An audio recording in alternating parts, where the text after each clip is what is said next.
All right. So the floor is yours. Tell me about yourself and your losses. My name is Julia. I'm 59, currently living in Virginia. I lost my husband. I hate that phrase, actually. My husband died. I didn't lose him. I knew where he was. Been taking care of him for a while during the COVID lockdowns. He had been on a drug trial actually for heart failure prior to that, and they took him off just before that, and his body started to go downhill during COVID. Plus, with the Mm. lockdowns, he ended up in the hospital twice shortly before he died. He was on a ventilator the last time for a couple weeks. When they took him off the night before he died, they took him off and said he'd be coming home. He had heart failure, he had diabetes, he had kidney disease, and they had said they had arranged for outpatient dialysis. They would get him stepped down to the better ward and had arranged for the outpatient and everything, and he'd be coming home soon.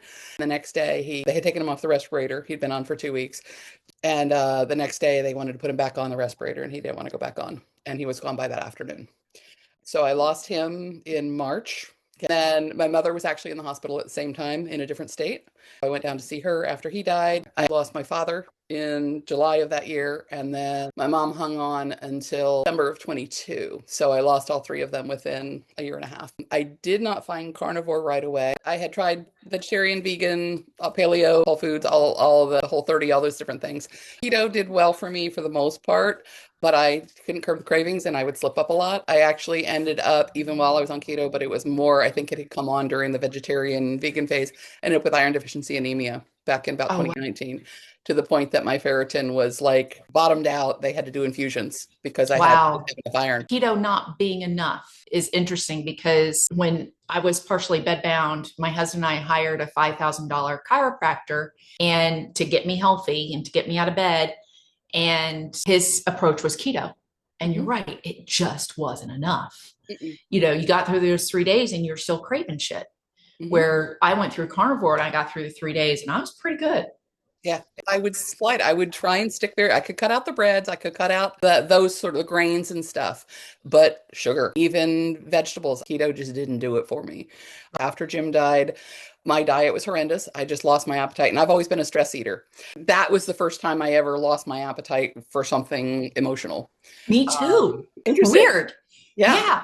Yeah. And I initially lived off of like chips and melted nachos in the microwave because I didn't want to cook anything. I didn't want to deal with it. Right. And with my mom being in the hospital, it's kind of funny. They would give her Boost and she wouldn't drink it. She's like, "Well, I paid for it. You take it."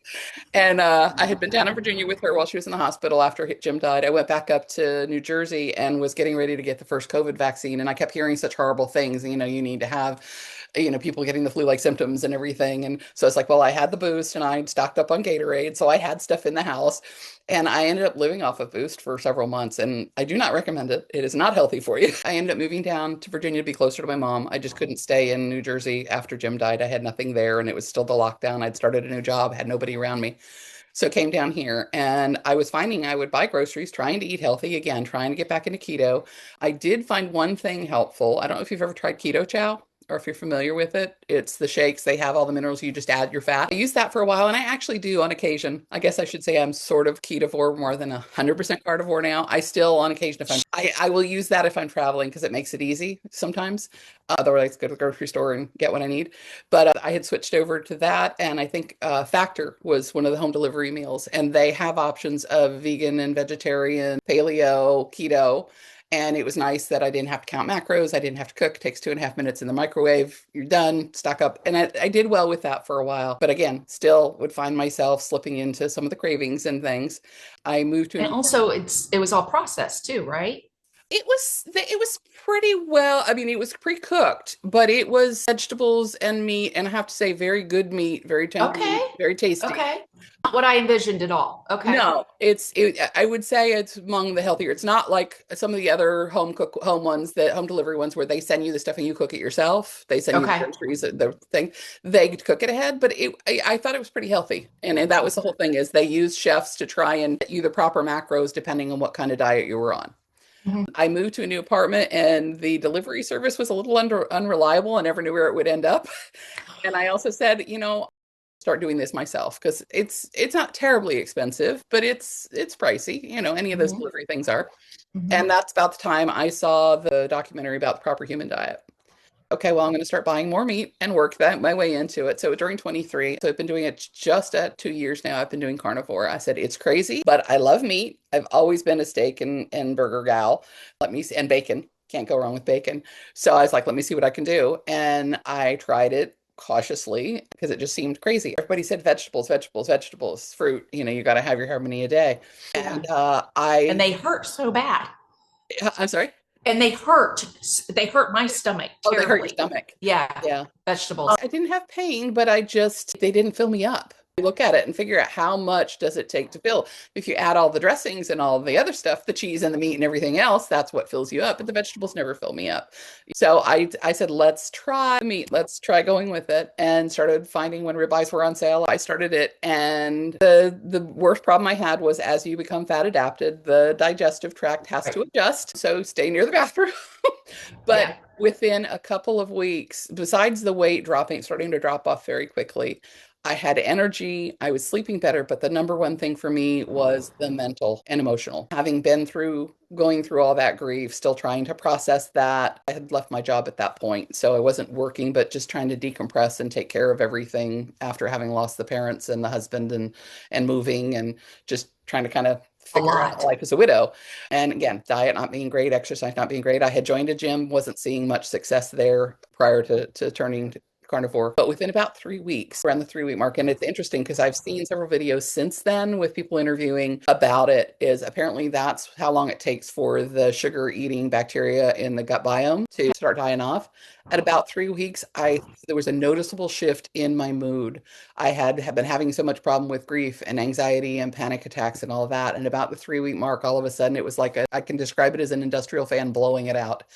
And there was the shift that it was kind of a calm and not the panic that I've been having. And I'd had anxiety off and on over the years, particularly situational stuff that I would end up on antidepressants or going to counselor.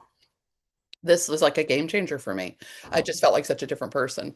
And as long as I stick pretty close to full carnivore, like I said, a little bit of the keto chow every now and then, because it does have an artificial sweetener, which I'm not real keen on. But like I said, sometimes if it's difficult to get what I need, it's an easy substitute for me.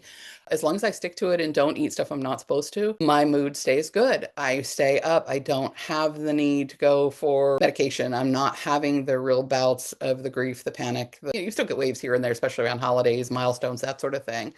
If I go out to eat somewhere and I'm not as particular if they put a little garnish or something even or a side that I'm not supposed to have at a restaurant, something like that, the next day I will notice it and it's like, okay, what did you do?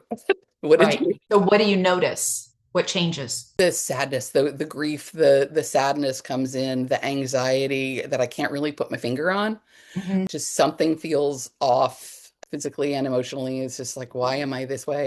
Actually had a conversation with someone recently. They came up with the phrase the want to void, which I really loved. I'd never heard anything like it, but I had some stuff I hadn't supposed to the other day. I woke up that morning and I didn't want to do anything. I Okay. didn't care if I woke up. I didn't want to get out of bed. I didn't want to exercise. I didn't want to have to be an adult. I didn't have to do. Right. And so I was describing that to someone and I'm like, yeah, I kind of like that want to void. And I'm like, I like that phrase.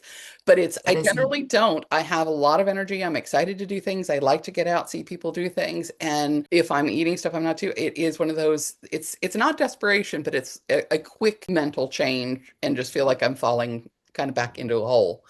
That's interesting that you said that because I remember being angry or sad or upset about something and not knowing why.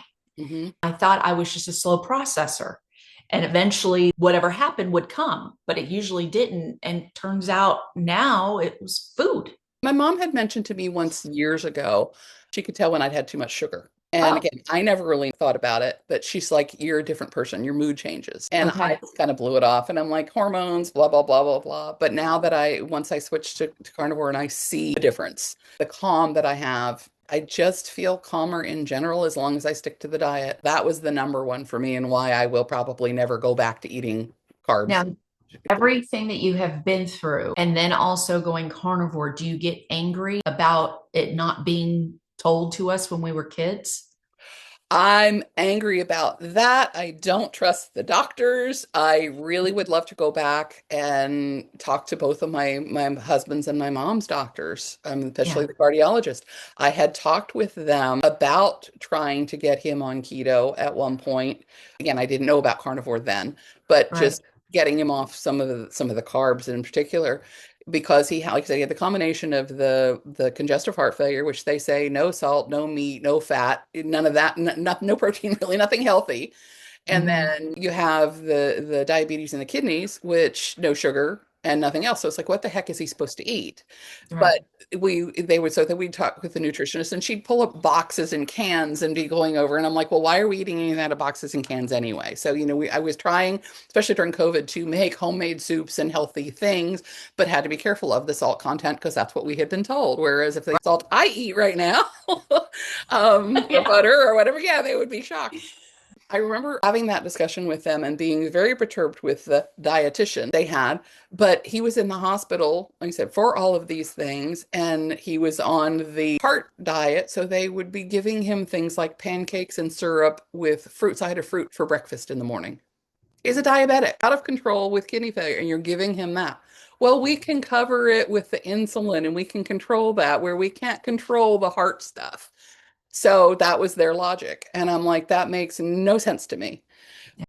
I've kept in touch with his cardiologist since he's died. Every about once a year, I write and talk to and said, and I send her little things. And I really want to ask her about this and send her some of this and say why. She's with a very well-known hospital and affiliated with that. She actually, when he had a heart attack, one point we were seeing one cardiologist and we ended up changing because we just didn't really feel he was Yeah. doing well for him. And he had gone back in the hospital the second time, and the cardiologist that saw him in the hospital had just started a heart failure clinic in our area. And so he attended, and he did well with that. And I said the drug trial he was on, he was very successful in losing weight, was doing very well. Once they took him off the trial, though, his body just went haywire, and just things went downhill from there. But I really want to talk to them and say, why did you do that? And same with my mom. Why are you feeding? She had cancers. Why were you feeding her these things? You see like Seafried and some of these other doctors now that say cancer cannot live if there's no sugar. Right. And yet they're feeding her those things in the same kind of diet and lots of salads and lots of this. I used to love salads too, but you're not giving them the meat that they need for their body to have the nutrition that they need To heal, to heal. to Yeah, have the exactly. building blocks to heal. Yeah, Yeah. and we were talking about, I was mentioning the specialist, Carrie Mann. He's doing the Healing Humanity Oh, yeah, documentary. yeah, yeah. Hmm. And he had most of the same thing my husband had. And he has healed himself from that over and lost 100 pounds and healed himself. But that was the first thing that caught my attention. He had congestive heart failure. He was, diabetic. He had this box of medications that he's off all of them. He has healed himself. And it's to know that that was out there and the doctors didn't tell us. And my own doctors, different things get into in a minute of other health issues, but I just don't trust them. I don't trust, and all of my friends who are, they hear I'm doing carnivore and they're like, oh no, they're vegan or vegetarian or whatever. And they're like, it's not safe. It's not safe. I do what my doctor tells me. And I'm like, yeah, and how's that working for you? I will Right. say I had the anemia before. Now I do not have an issue with anything with my iron and ferritin. I don't have any health issues right now. I am on no medications. I have Right. no known issues. I have, besides the mental clarity and the emotional help that it did, I've lost 50 pounds when I was on carnivore. I had really bad rosacea for a while. That's gone unless I eat something. It comes up very quickly. If I eat something I'm not supposed to, I'll get some spots on my face here and there, a little bit of redness. The energy level. I was a workaholic and I didn't exercise before. Besides the weight loss, I have energy. I haven't been as much lately because it's been so friggin' cold here lately.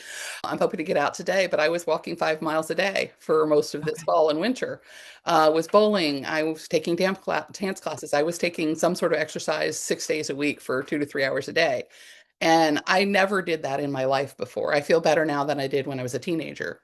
One of the other things that just recently is I used to, again, TMI, but for the women out there, I used to have very lumpy breasts when I was younger Okay. and had issues with cysts. I even had one pop a couple years ago. Again, Mhm. TMI, but it comes to, I had to go for a mammogram last year, hadn't been for a while, and they found something that worried them. I went in and it was the fastest and easiest mammogram I ever had. Did not feel lumpy. I felt the best I've ever felt. I guess it was The a follow up after carnivore. follow, yeah, carnivore, but is it Bella or whoever, whichever of them talks about Bella. one of them talks about butter boobs. Oh, I And don't know. I haven't heard that. Okay. I don't know if it's Bella or there's another carnivore girl. I think it's carnivore girl. I can't think of her name, and I apologize. I don't know her name. One of the other girls talks about your boobs kind of get fuller and nicer and what have you after you're on carnivore. And mine felt normal to me for the first time. And I went for my mammogram last year and they found something. And they're like, I was thinking, hey, I got in there in and out. It was fine. And they're like, we need to see you and call me in twice, once for an ultrasound and once for a biopsy. They said there was a cluster of calcifications that didn't look right. And so they're like, are you worried? We want to talk to you. It's like, I'm not going to worry till there's something to worry about. And they're like, great Right. attitude. I said, but if you find something, I'm going to be your worst enemy, your worst nightmare. Because my mom had breast cancer years ago, and I think the treatment contributed to other health issues that eventually took her down. So I'm very leery of doctors for an exam this year, and there's nothing there, no abnormalities at all. I've been strict carnivore for the last year. All I can think of saw was probably the remnants of that cyst from ages ago. And Yep. it's now between the carnivore and some intermittent fasting. I think it has just cleaned itself up. Yeah. But the fact that they came back with absolutely no abnormalities noted at all, not even a spot. I wish that we had been taught this because I don't think, I mean, 12 years old, I tried to kill myself. Mhm. And I don't think, and my hormones would have been, I know from doing this, they wouldn't have been nearly as bad. They wouldn't have been bad at all. I mean, go watch Elizabeth Bright. Sorry. Yeah. Well, to that point, I've Yeah. been having discussions. I have several friends who are I'm 59 and friends who are in their mid 40s. And Mhm. they've not had kids, so that could play into it that well. But going through the perimenopause and menopause and all of that, I have the typical symptom. And they're talking about hormone replacement therapy and all this at 45. And I'm like, what's going on that you need that? I'm like Googling it myself, like, why would you use hormone replacement therapy? 'Cause I don't, never had the hot flashes. Right. I would get a little bit what they call the meat sweats when I first started on eating carnivore, a little bit too much meat. I would kind of get warm up a little bit. It's just Yep. metabolism kicking. I said the mood was the biggest thing. And again, I was 54 when my husband died. That would be right in that same time frame, the grief, the situational stuff. I had just started a new job. I had so many things coming at me, but I don't have those things. I have energy. I have, healthy. My blood works good. I'm not on any medications at 59, which, like I said, most of my friends are a lot younger than me and they're on all sorts of stuff, seeing doctors every other day. And I'm just like, but some of these same friends and a few other, what you're doing is dangerous. You shouldn't do it, and go by the doctor and da, da, da, da. And it's just like, but who's the one seeing the doctor and who's the one who's not having any issue? Yeah. Yeah. So We have talked before about you donating and what happened. yes, Can you yes, touch on yes. that a little bit? Yeah, thank you. Started on four, and I had been doing it for 6 months. That's where I dropped all my weight, and then all of a sudden, a friend had asked me to donate blood. Talking to them, I got talking about donating platelets. I had worked in a Uh-huh. and had certain platelets, and I apparently people respond very well to mine. I don't know if it's because my body size or my health at the time. They get double product, so they get bang for the bucks like that. So I started So donating it's platelets. not your blood type. No, I'm an A positive. It's pretty common. Okay. So, Yeah. no. Okay. Just curious. I'm A negative. Yeah. Yeah. Mine's pretty common. But Yeah. people respond to me. If I left the area, they would call my mom's house and they're like, do you know where she is? We had somebody who responded in the Wow. market. So it was nice and it feels good to know that you're helping somebody. So I Right. started donating and like I said, I about 6 months into carnivore, started donating, and all of a sudden my weight loss stalled. And I know you plateau. It happens, that can happen. But I was donating like every 1 to 2 weeks, at least twice a month. What was going, did you notice anything with your mood too? The mood, I wasn't here. And Okay. I didn't, again, I just thought they're taking so much out because they would take double product for me and alternate times they would also take plasma, which is a little bit more there. And whenever you donate blood, they feed you sugar, give you some cookies, some orange juice, whatever. Well, when they do platelets, they also, because they're removing the clotting factor and then and if they take plasma as well, they're removing the solution and they give you your platelets back, but they have to give you something to put it back in. Well, they do a starch solution, which is pure sugar. So basically, they were feeding me, mainlining me sugar when I was doing the platelets. And it didn't occur to me that's why I didn't gain anything, but why my drop of weight, which had been very fast in that first 6 months, like I said, almost 50 pounds. And The mood, especially the day I did it, it didn't even dawn on me. Again, my mood was off, but I'm like, maybe I'm just tired because they took all of the blood out of me, Sure. the components out of me. And then I went to get my blood work at my annual physical, and my triglycerides were high and my blood sugar was high. And I'm like, that makes no sense. I don't eat sugar. And so I was Googling on one of the carnivore sites on Facebook, and they said the only way your triglycerides should be high is if you're cheating. And I'm like, but I'm not cheating. What is it? So I was like, the platelets, it's a solution, it's sugar. That's what starch is. It's just that's got to be what it is. So I called my doctor or messaged my doctor immediately when I got my results and saw they were off, before she could say, statin or this or that or See? whatever. Yeah.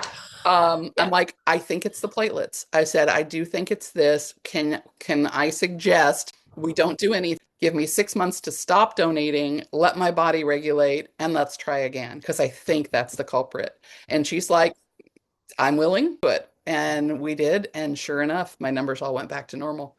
And she's just like, wow, you really hit that. And I'm very lucky. When I first moved down here, it was still during the COVID lockdowns, or they were just easing up.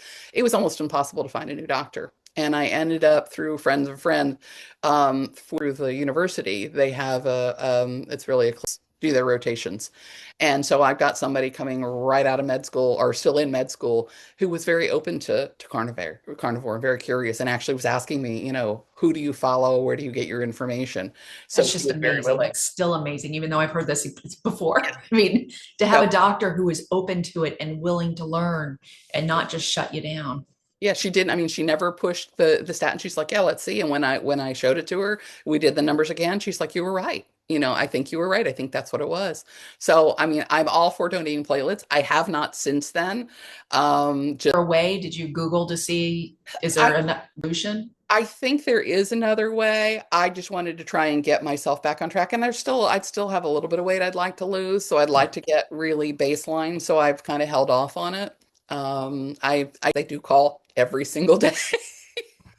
Every single day? Wow, you're golden. What's in So that I, blood? well, I even tell them, I'm like, please, I'm for health reasons, I'm stepping back for it. Please don't call me. And they don't put it in the chart, or they put it in there and somebody else is calling. So I get called. They backed off now, and I had to block the number Okay. after a while because it was getting annoying, but too much information. But yeah, again, like that, I would never have suspected the No, starch solution, a medical solution, would cause it. I'm right. sure medications were off too. If people are carnivore and on medications, they can have the same sort of effect. But again, Yeah, that questions back to your earlier question. We didn't know this when I was younger. We didn't know this in the last 10 years while my husband was fighting all these diseases and my mom was fighting cancers of all different kinds.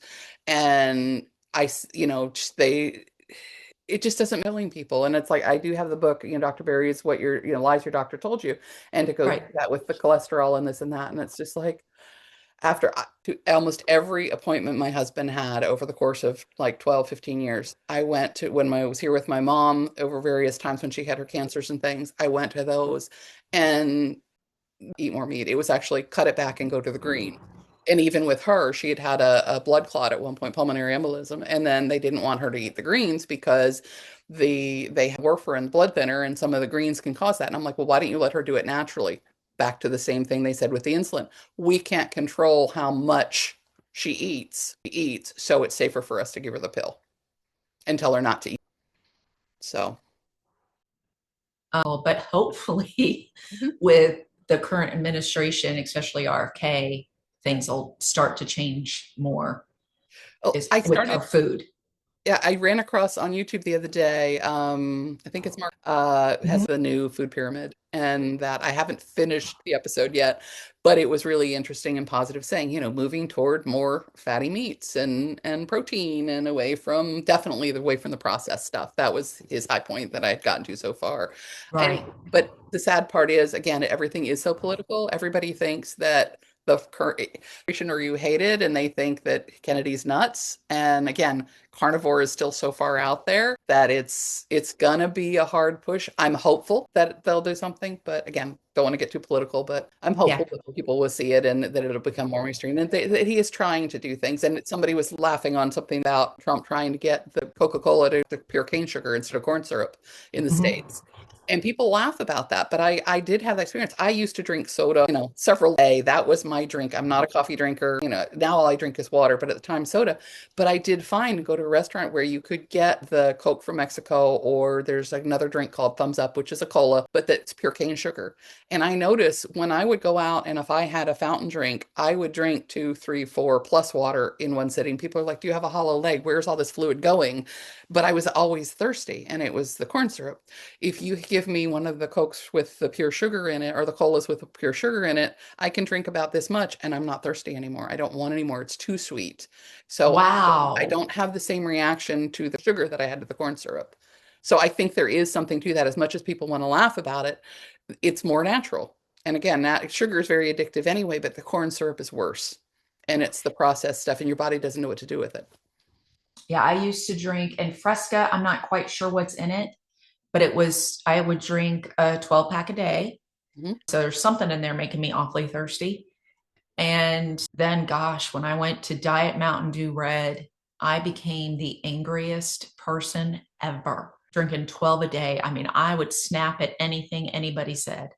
God help you if you cut me off. Everybody thinks the diet drinks are better, but it's more chemicals your body doesn't know what to do with. And Yeah, back when I was first looking into, like I said, the paleo and the whole 30 and all that before I got to the carnivore, watching these King Corn is a documentary there was, and it was talking about corn syrup being it's in everything. It is in your right. shampoo. They start out the documentary with people they were seeing the DNA in your hair. They could see the corn in your hair. We are Wow. starting to because it's in everything. It's in your shampoo, it's in your salt, it's in your food, it's in soft drinks, it's in dressings, it's in everything. So they have corn in everything, and they have Really don't want mutated to change corn. my shampoo, Julia. Yeah, maybe not all shampoos. There are some nice ones out there. I've heard about using vinegar instead, and your hair is soft if you use it. I haven't tried it. I've not tried that. I'll have to look at Yeah, that. yeah, But I still do use kind of whatever's left. When we moved, we had tons of stuff, so I'm just kind of working my way through with yeah. all this stuff. But there was that one. There was one on about aspartame, about this artificial sweeteners, and the reason I brought the documentaries up, you're talking about drinking the diet Mountain Dew, and everybody thinks, oh, it's healthy because it's sugar free. Well, the artificial sweeteners, your body doesn't know what to do with some of them. If you look at, I always had a problem as a kid. My mom would want to give me the Carefree or Trident or whatever the sugar free gums were. And I would spit them out. My tongue would go numb. Artificial drinks, some of the flavored waters that have artificial sweeteners, my tongue would go numb or feel funny. So I Okay. didn't do that. And so I tried to, if I'm going to go halt, I want the full sugar. I just don't want to, not the unleaded stuff. But one of the documentaries was talking about, I think it was sucralose might have been the one. I don't think it was aspartame. I think it was sucralose, but your body doesn't know what to do with it. It is a foreign substance, so it starts accumulating. You can develop neurological problems, other problems, because your body doesn't know how to get rid of it. And part of the problem we have is if you're drinking a lot of the sugary stuff, you're gaining the weight, the body's storing it. So these toxins are stored in your fat. And that's another thing learning with carnivore. As you let it go and all the oxalate dumping, and they talk about is as you lose the fat, the toxins have to come out. And so you will see Right. it in various ways. But I have friends who are very overweight, but they swear by their diet's drinks, and the combination of the body doesn't know the difference in sugar and the other when it's kicking out insulin. So even though you're drinking something that doesn't have sugar in it, the insulin's going to kick up. So you'll have those problems, but then your body doesn't know what to do with the chemicals after that. I mentioned the gums. One of them, if you ever seen on the back, it talks about phenylalanine and the phenylneuroics or something like that. Beware. It's a chemical that's used in the artificial sweeteners. Your body doesn't know. Certain people have a neurological issue with it. And I didn't realize those things.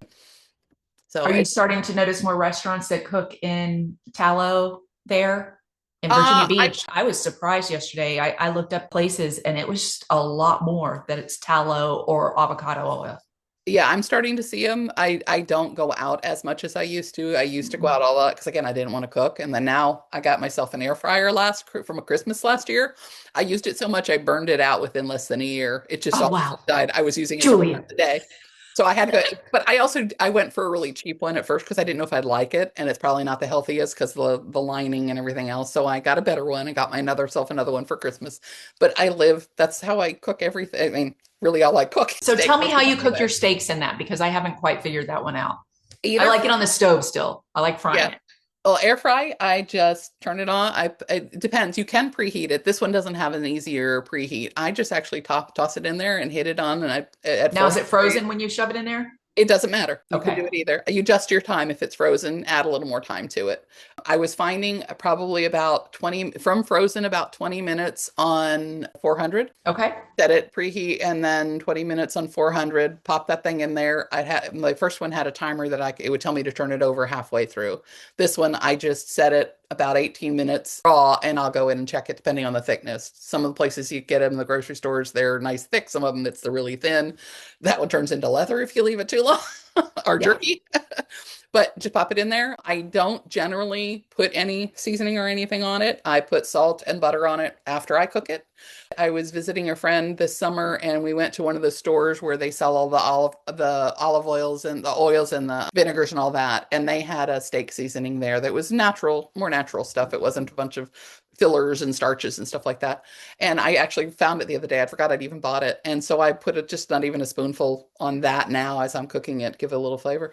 But normally I just pop it in there, turn it over halfway through, get it to the nice doneness that I want, because the fat gets kind of get nice and crispy if you Oh, want. so it does get crispy. That was my Yeah. next question. Yes, the Okay. fat you leave it in there, it will get crispy, but it doesn't. But the whole thing's not leathery. The center is still nice and pink, or whatever level you want, depending how long you cook it. But it does crisp up the fat nicely.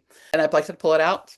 Depending on the size or how much steak I'm having, pop some salt on there and some butter, and I'm good to go. And that is pretty much.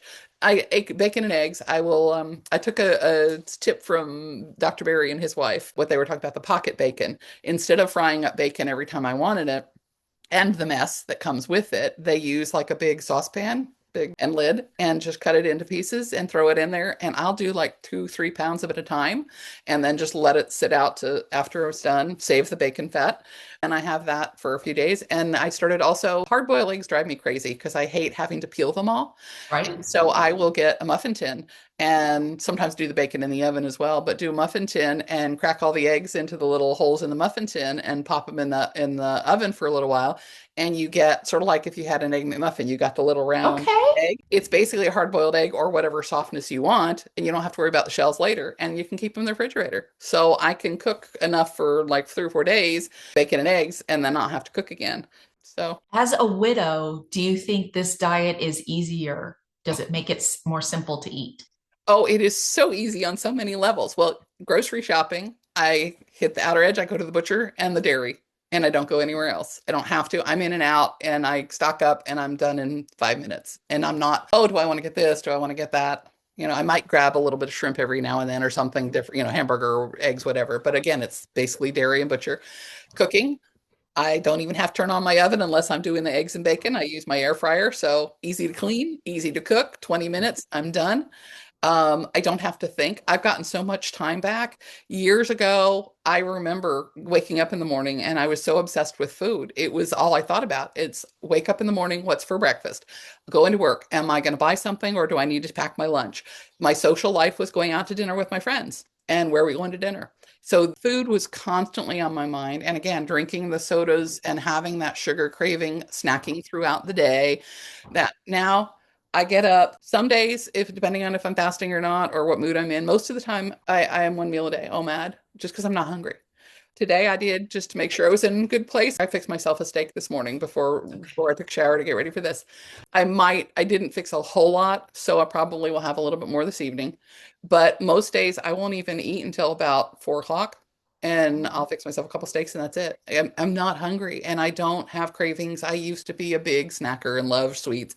And my husband, bless him, knew I liked sweets. So he would buy them for me and I would put them in the back of the pantry and he would bring them out and sit them on the table in front of us when we're watching TV. And if they're there, I would eat them. If I don't see them, I don't. So I don't even bring it in the house now. But it is so much easier because I don't have to think about it. I know I'm getting the nourishment and I have the and more energy than I've ever had. So it's so much easier to me. And again, back to I was living off of Boost or things were rotting in the fridge because I didn't want to have to cook. Cooking for one is a pain. It's annoying. I don't have children. I believe you have one, so you have someone at home with you. It's just me. Oh, two. I'm sorry. One still at home. Yeah. Oh, it's still at home. Yeah. Yeah. And I don't have that. I have a lot of widow friends who do. And it is, they're not wanting to even get out of bed some days, let alone have to be there for the children and cooking and cleaning and all that. And it definitely, for me, it makes it so much easier. The hard part is going out with friends. Some of them who are critical of the diet, they are like, oh, well, we have to go somewhere where you can eat. And I'm like, I can find something anywhere, but because I eat till I'm full with the diet and I don't crave other stuff. I would be happy to just go for the company and have something to drink and talk with them, except they feel weird if I'm not eating. So, like, if I travel, that's where I have the hardest problem with people. I've learned wherever we're going, find me a grocery store.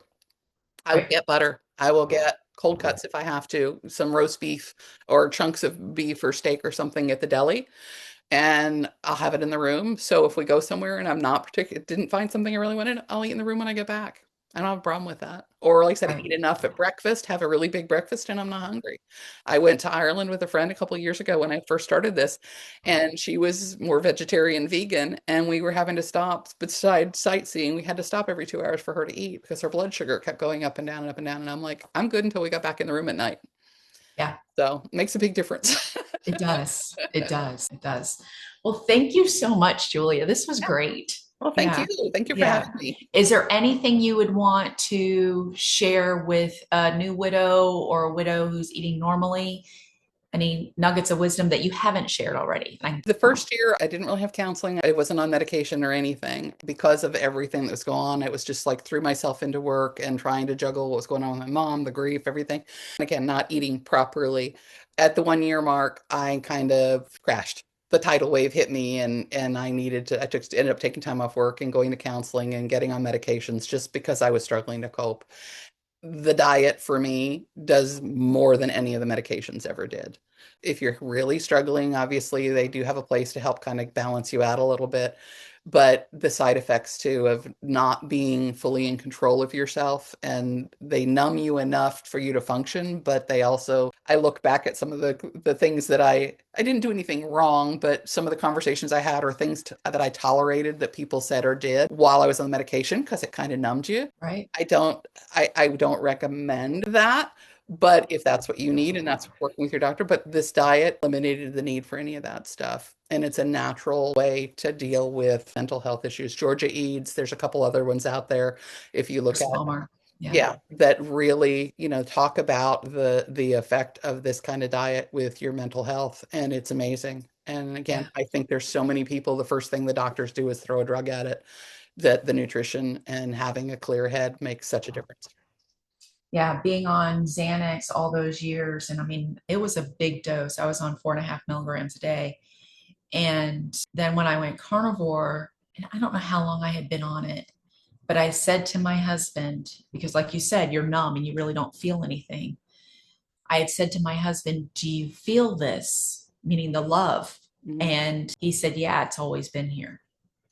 Uh, And other times I would say to him, I've got this to look forward to. I got this to look forward to. I got this to look forward to. I don't know why I'm not excited. It was an email in particular, and he wrote back Xanax question mark. So he knew exactly what was going on. mhm. Like you said, they do have their place. To any widows out there, I feel for you. It is a hard journey. Having a clear mind and a healthy body make it a lot easier. That would be the biggest thing. Do your research and stand your ground. One of the biggest things I've learned in the last 5 years, almost 5 years, is to not necessarily listen to everybody else's advice and start setting boundaries. And people may not like it, but this is your life. And if you don't stand up for yourself, who will? So, Exactly. Exactly. Well, and thank you very follow a much. wonderful lady here. Thank you, Julia. This was wonderful. Yes, I'm thank so, you. yep. Alrighty. Take care. Bye.